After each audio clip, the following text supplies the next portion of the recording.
Around the year 580 before Christ, Tyre was already one of the oldest and most powerful cities in the entire known world.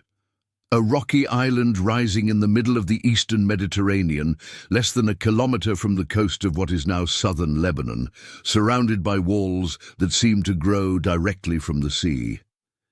A city built upon the water, shaped by trade, by faith, and by a maritime ambition that had carried its ships to the farthest corners of the ancient world. But at that moment, something had changed.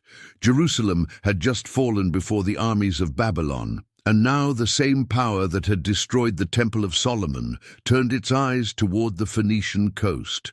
Within a few years, Tyre would face one of the longest sieges ever recorded in antiquity. In this video, I use modern artificial intelligence tools to bring historical paintings, ancient maps, and engravings to life, shifting perspectives, adjusting angles, and moving through these scenes in ways their original artists could never have imagined. The goal is not merely to look at the past, but to step into it, to walk through Tyre as it once was, and imagine what it would have been like to stand there, at the height of its power, on the eve of a siege that would last more than a decade. And if you stay until the end, we will compare those same places with how they appear today, to see what time has transformed and what still endures. To understand Tyre in that period, one must first understand how this story began. The tradition preserved by the priests of the Temple of Melkart held that the city had been founded around 2750 before Christ, which made it, by the 6th century, one of the oldest in the Mediterranean. According to legend, the god Melkart had built the city as a gift for the nymph Tyrus, and the island upon which it stood had once been, in primordial times, a floating rock that only anchored itself to the seabed when a sacred eagle was sacrificed upon its summit. What we know with greater certainty is that a settlement on the mainland, called Ushu, had existed for centuries before the island became the center of power. Over time, the island grew, absorbed neighboring islets, and transformed into the heart of a commercial empire that stretched from the Atlantic to the Red Sea. This scene shows the island of Tyre viewed from the sea, as it would have appeared to a sailor approaching from the north. The first thing that would catch the eye were the walls. Built from limestone blocks and reinforced over centuries, they rose directly above the waterline along nearly the entire perimeter of the island, making any naval assault extraordinarily difficult. It was precisely this position that gave Tyre its greatest advantage. Close enough to the coast to be supplied by its fertile hinterland, yet far enough away to be nearly impossible to capture. No land army, however large, could simply march up to its gates. And it was this reality that Nebuchadnezzar's generals were about to discover. Before we move forward to the Babylonian siege, it is worth pausing to understand the extent of the world that Tyre had built beyond its walls. In the preceding centuries, Tyrian navigators had founded colonies and trading posts throughout the Mediterranean. Carthage, on the northern coast of Africa, founded around 814 before Christ by Princess Elissa, was the most powerful of these colonies and would eventually become a superpower in its own right. But there were many others. In Sicily and Sardinia, the Phoenicians maintained outposts. In Spain, cities such as Cadiz, Malaga, and Barcelona have Phoenician origins. Even in the distant British Isles, merchants from Tyre traded purple fabrics in exchange for tin, essential for the manufacture of bronze. The search for new sources of murex for purple production drove part of this expansion, and extraction colonies were established as far as Morocco. Tyre was not merely a city. It was the center of a network that spanned virtually the entire known world, and the Temple of Melkart was the sacred knot that held this network together. The island possessed two harbors that sustained all of its commercial life. The northern harbor, known as the Sidonian harbor, was the most frequently used and faced the neighboring city of Sidon. The southern harbour, called the Egyptian harbour, served the routes that descended toward the Nile Delta and North Africa. Together, these two harbours made Tyre the greatest commercial hub of the eastern Mediterranean. Ships arrived laden with silver, iron, tin and lead from Tarshish in the far west. From Greece and Asia Minor came slaves and bronze objects. From Arabia came lambs, rams and goats. From Egypt, fine linen and embroidered fabrics. From Syria, emeralds, corals and rubies. From Sheba and Ramah came the rarest spices, precious stones and gold. Tyre did not merely buy and sell. It connected worlds that would otherwise never have met. Beyond the goods that arrived by sea, Tyre was also a centre of naval construction. Shipbuilding was one of the city's most important industries, and technical knowledge was passed down from generation to generation among families of craftsmen. The builders used cedar from Lebanon for the masts, pine from Senir for the hull planks, oak from Bashan for the oars, and ivory inlaid in boxwood from Cyprus for the decks. The sails were made of fine Egyptian linen, and the awnings of blue and purple cloth from the islands of Elisha. Sailors from Sidon and Arvad served as rowers, while the elders of Gebal worked as caulkers, sealing the joints of the hulls.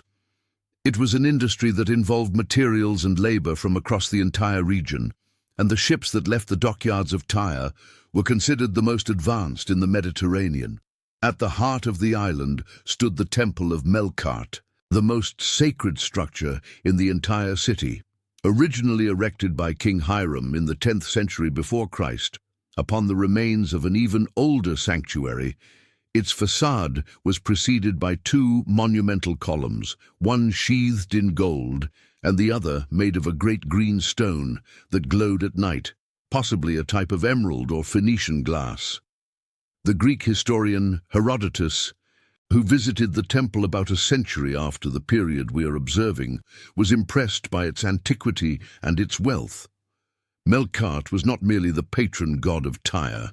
He was the god of colonization and maritime exploration, and his cult functioned as the cement that held together the entire network of Phoenician colonies scattered across the Mediterranean. Carthage, the most important of these colonies, regularly sent a tenth of its profits as tribute to this very temple. Alongside the Temple of Melkart, other sanctuaries shared the cramped space of the island.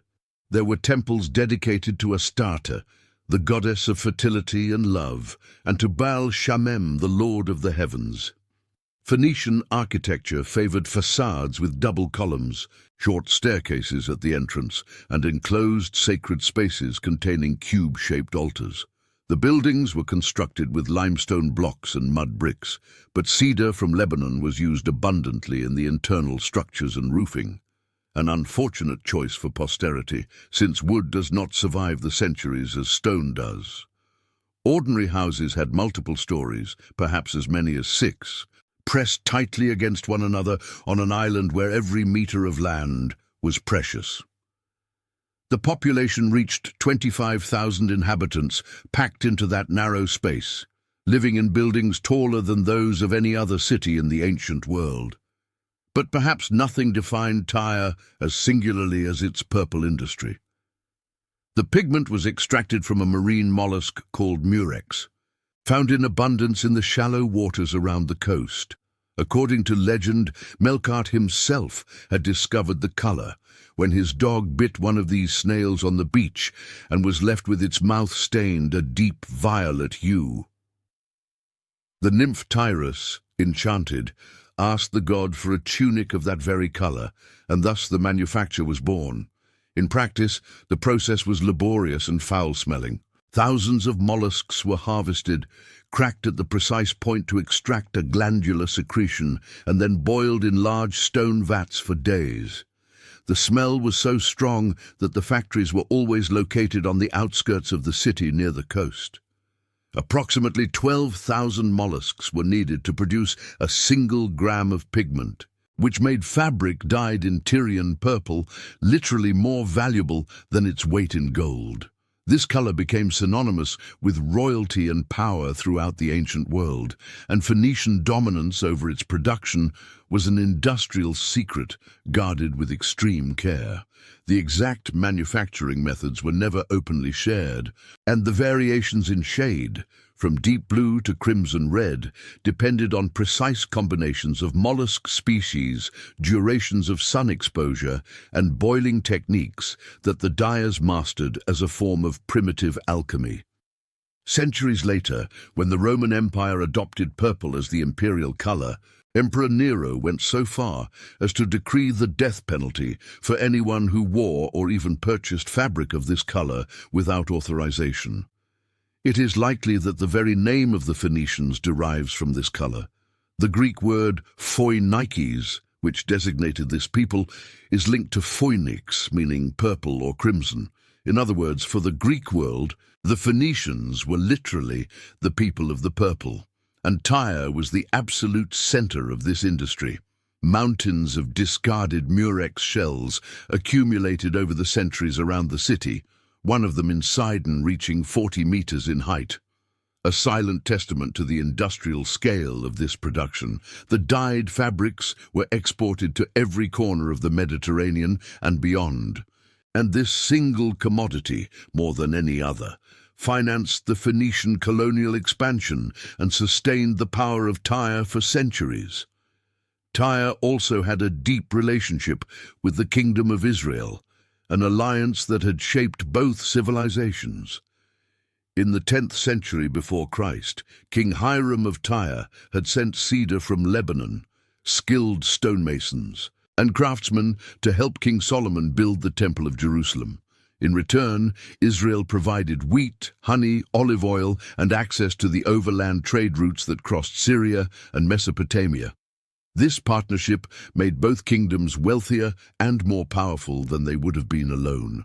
But the friendship between the Phoenicians and the Israelites deteriorated over the centuries, and by the time of the prophet Joel, Tyrian merchants were selling Jewish children as slaves to the Greeks. When Jerusalem fell in 587 before Christ, Tyre did not mourn. According to Ezekiel, the city celebrated, hoping to absorb the trade that had previously passed through the Jewish capital. That reaction was not forgotten. On the mainland coast, across the narrow channel that separated the island from the continent, lay the old city known as Ushu, or Palatyrus by the Greeks. It was there that the cemeteries were located, since on the island there was no space to bury the dead. It was also there that some of the dyeing workshops, the agricultural fields, and the freshwater springs upon which the island depended could be found. In peacetime, a shallow crossing connected the two parts of the city, and small boats made the journey constantly. But in times of siege, this separation became Tyre's greatest strength. Even if an army conquered Ushu, the island remained unreachable, without a naval fleet capable of confronting the Phoenician sailors, considered the finest in the ancient world. Tyrian warships were fast and maneuverable, crewed by men who had grown up on the sea, and no land power of the era possessed a navy capable of challenging them in their own waters. It was this absolute naval dominance that had allowed Tyre to survive earlier sieges. In the 8th century before Christ, the Assyrian king Shalmaneser had besieged the city for 5 years without managing to take the island. Sennacherib tried again decades later with the same result. The lesson seemed clear. Whoever wished to conquer Tyre would first need to conquer the sea. And no Mesopotamian empire had managed to do that, and that is precisely what happened around 586 before Christ. When Nebuchadnezzar II, king of Babylon, turned his attention to Tyre after having destroyed Jerusalem. The prophet Ezekiel, writing during that same period, recorded that Tyre had celebrated the fall of Jerusalem, hoping to profit from the disappearance of a rival city in regional trade. This reaction attracted not only prophetic condemnation, but also Babylonian military fury. Nebuchadnezzar brought his armies to the coast and quickly captured the continental city of Ushu, laying it waste. But when his soldiers looked out to sea and saw the walls of the island rising above the waves, they realized that this would be a battle very different from any they had ever fought. The siege that followed lasted, according to the historian Flavius Josephus, 13 years, although more recent studies suggest it may have been shorter, perhaps 3 years and 10 months. In any case, it was extraordinarily prolonged. Babylonian soldiers grew old before those walls. The book of Ezekiel records that their heads went bald from the constant friction of helmets, and their shoulders were rubbed raw by the weight of their armor. Without a naval fleet, Nebuchadnezzar simply could not reach the island. The Tyrians, for their part, continued receiving supplies by sea, keeping their trade routes open, while the most powerful army in the world rotted on the beach before them. In the end, it seems that some kind of agreement was negotiated. The island was not taken by force, but it acknowledged Babylonian suzerainty. King Ithabal III was probably deposed and taken as a prisoner to Babylon, replaced by a vassal ruler. Imagine standing on the island during those years of siege. From atop the walls, looking toward the mainland, one could see the Babylonian encampments stretching along the coast, the campfires at night, perhaps the destroyed remains of Ushu in the background. And yet, life on the island continued. The merchants still traded, the priests still performed the rituals at the temple of Melkart, the dyers still boiled their mollusks in the stone vats.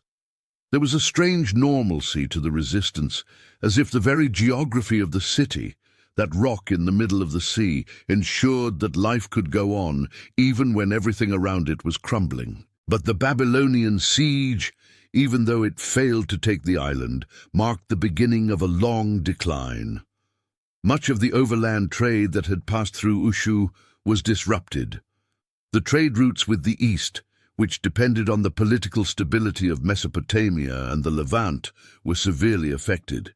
Two of Tyre's greatest colonies, Carthage and Kition, declared independence shortly afterward, trying to shield themselves from the instability emanating from the metropolis.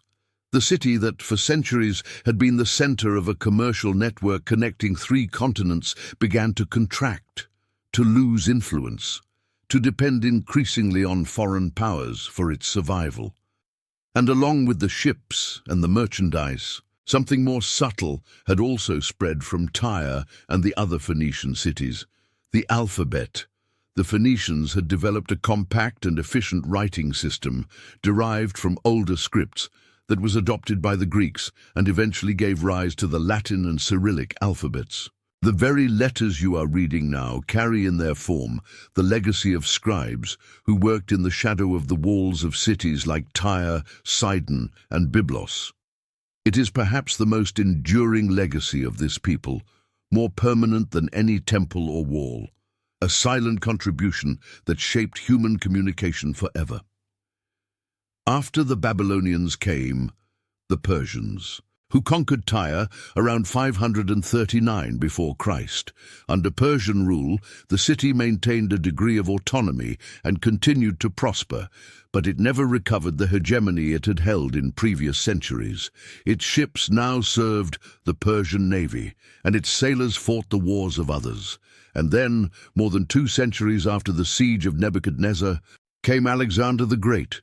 In 332 before Christ, Alexander accomplished what no general before him had managed. He ordered the construction of an artificial causeway, an enormous landfill made from the rubble of Ushu itself, linking the mainland to the island. The stone, the timber, and the debris of the old city were hurled into the sea until a solid path allowed his siege engines to reach the walls. After 7 months of fighting, the island fell. The destruction was devastating.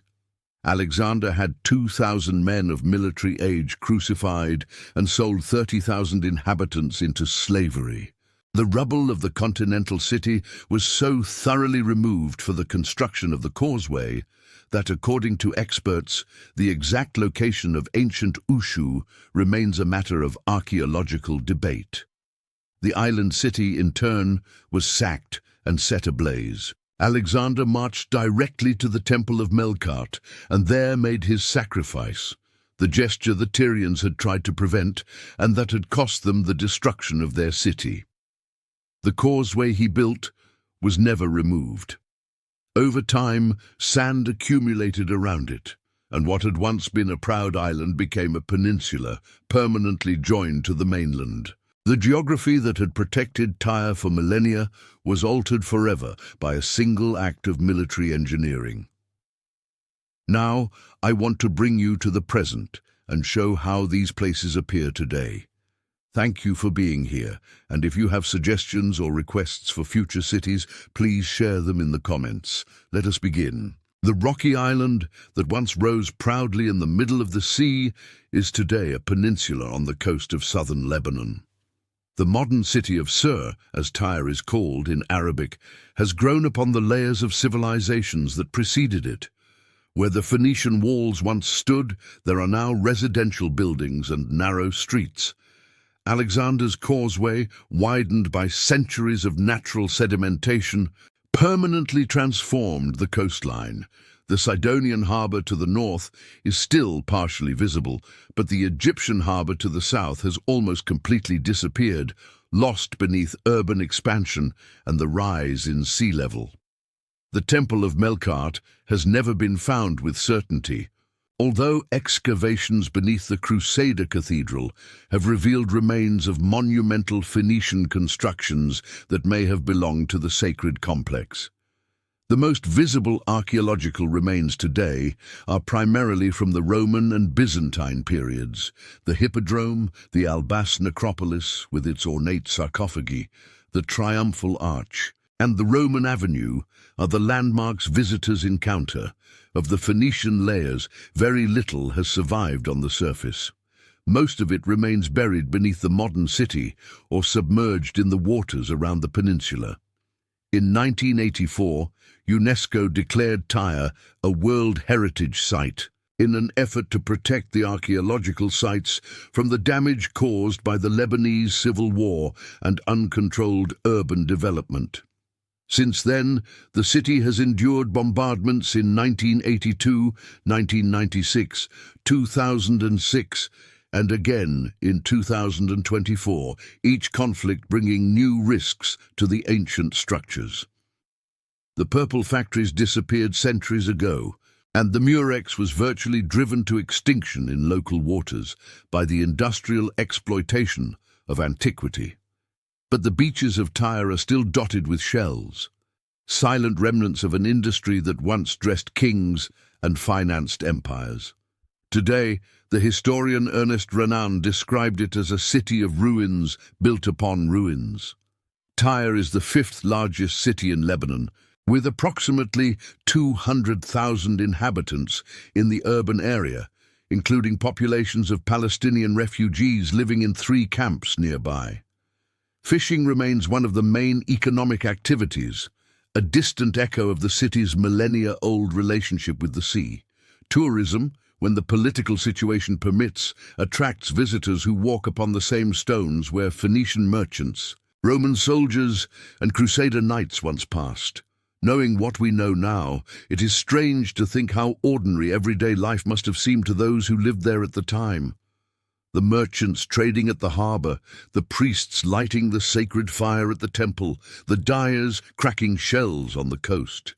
No one could have imagined that rock in the middle of the sea, which had withstood Assyrians and Babylonians, would one day be joined to the mainland and transformed forever. But that is how history works. The places that seem eternal are, at their core, as fragile as the civilizations that build them. I truly thank you for watching. Your ideas, suggestions, and constructive comments help define what comes next. Feel free to leave a comment below. Until next time.